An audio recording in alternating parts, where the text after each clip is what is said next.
السلام علیکم دوستانو، الله تعالی مو جوړ او روغ او آباد لره. یوه وظیفه در سره شریک کوم، د هرې پریشانی د حل لپاره مجرب عمل ده. په زندگی کې انسانان داسې دي چې څوک د رزق له پریشانی سره مخ وي، د رزق له تنګي سره مخ وي. یو داسې انسان یې چې په زندگی کې مثلا له داسې پریشانی سره مخ وي چې له توانو له نقصاناتو سره مخ وي. یو انسان دی بیروزګاری له پریشانی سره مخ وي، بیروزګاری وي، روزګار نه وي، کاروبار نه وي، له دې پریشانی سره انسان مخ وي. یا یو انسان دی اولاد له پریشانی سره مخ وي، الله تعالی اولاد نه وي ورکړی او پریشان وي او غواړي چې الله تعالی ماته اولاد راکړي. یا اولاد الله تعالی ورکړی وي خو بیا هم بې لارې وي، هغه اولاد دی پریشان کړی وي، په زندگی کې دی په پریشانی کې اچولی او دی له الله تعالی څخه خواست او زاری کوي چې الله دې ته هدایت وکړي. یا په زندگی کې مثلا داسې بل پریشانی انسان ورسره مخ وي.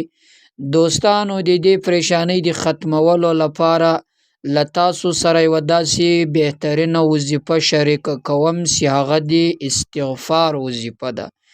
استغفار وظیفه د تمامو پریشانیو د حل لپاره یو مجرب عمل ده، اسانه عمل ده.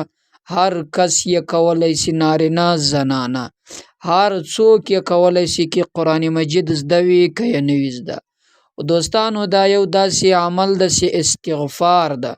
په دې سره د انسان د زندگی پریشانی، مشکلات، مصیبتونه، رکاوټونه دا ټول ختمیږي. خو داسې انسانان وي چې مثلا بعضې بیا داسې انسانان وي چې هغه د رشتې له پریشانی سره مخ وي، رشته یې نه کیږي، نکاح یې نه کیږي. یا مثلا رشته خو وي، د رشتې لپاره اسباب نه وي برابر، پیسې نه وي، مال و دولت نه وي. یا رشته وي خو هلته نه برابریږي، چیرته چې د زړه پسند وه، د زړه خوښه وه، هلته رشته نه برابریږي، نو له دې پریشانی سره مخ وي. نو د دې پریشانی د حل کولو لپاره دوستانو دا هم مجرب عمل ده د استغفار. استغفار څه کړي چې په دنیا کې انسان له پریشانیو خلاصوي، په آخرت کې هم له پریشانیو څخه خلاصوي، له سختو ورځو څخه چې داسې ورځ راتلونکې ده چې مور به له زوی بیزاره، زوی به له مور، پلار به له زوی، زوی به له پلار، ورور به له وروره بیزار وي. دا داسې ورځ ده، سخته ورځ ده چې هر کس به د خپل ځان د خلاصولو کوشش کوي. له هغې سختې ورځې د پریشانۍ څخه، له تکلیف څخه دویم دا وظیفه انشاءالله خلاصوي. بل دا وظیفه د انسان په زندگی کې انقلاب راولي، د انسان په زندگی کې خوشحالی راولي، د انسان ته زړه ته خوشحالی ورکوي، د انسان وزړه ته سکون ورکوي. کله چې یو انسان ډیر پریشان وي په زندگی کې، چې هر څه دی پریشانه کړی وي، په ګارنټي سره زه درته وایم چې د استغفار وظیفه دی په هغه وخت کې شروع کړي، کم وخت چې دی هغه څه پریشانه کړی وي، په ګارنټي سره درته وایم چې دا وظیفه به دم په دم په هغه ساعت باندې له هغه پریشاني څخه باسي او وزړه ته به یې سکون، وزړه ته به یې خوشحالي په هغه ساعت باندې راسي. که مو زړه ته نه ولیږي، له نن نه بعد یې ټرای کوئ، ویې ازموئ. کله چې پریشان واست، پریشاني زیاته وه، د دې وظیفې کول شروع کړئ، ځکه چې دا د پریشانیو د زړه د تنګي، د زړه د سکون د راوستلو لپاره، یا د زړه د تنګي د ختمولو لپاره دا بهترین عمل.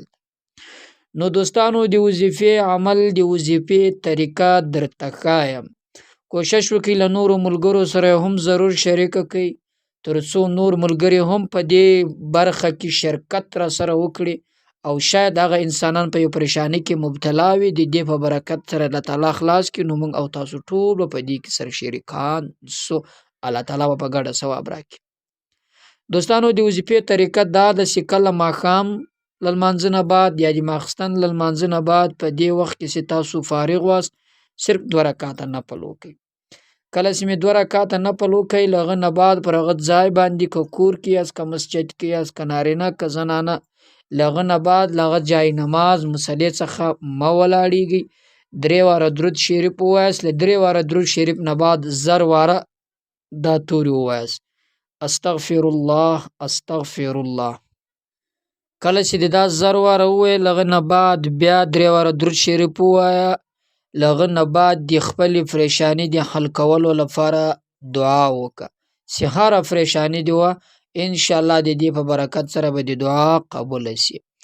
بل که داسې کوئ اسانه طریقه په ورځ کې یا مثلا 100 واره وایاست یا له هر لمانځه نه بعد یا 100 واره وایاست، ډیر هغه څه به په لاس درکړي چې تاسو ته به په زندګي نه و میلاو سوي. انشاءالله د زړه سکون هم پکې موجود ده، د زړه قرار هم پکې موجود ده، د زړه د تنګي د ختمولو لپاره هم بهترین عمل ده، مجرب عمل ده. که یو څوک له تاسو څخه ناراض یا خوابدی شي نو تاسو ډیر پریشانه یا په کاروبار کې نقصان تاوانو کې ډیر پریشانه، نو په هغه ساعت په هغه دم باندې دا وظیفه شروع کړئ. انشاءالله الله تعالی د دې په برکت سره لغه پریشانی څخه باسي او دغه پریشانی د ختمولو دغه نقصان د ختمولو اسباب هم درته برابروي. دوستانو دا وظیفه الله تعالی دې وکړي تاسو یې وکړئ او خوښه سوي وموي. دعاګانې راته کوئ، موږ به تاسو ته دعا وکړو. پر الله تعالی مسپارم. السلام علیکم ورحمت الله.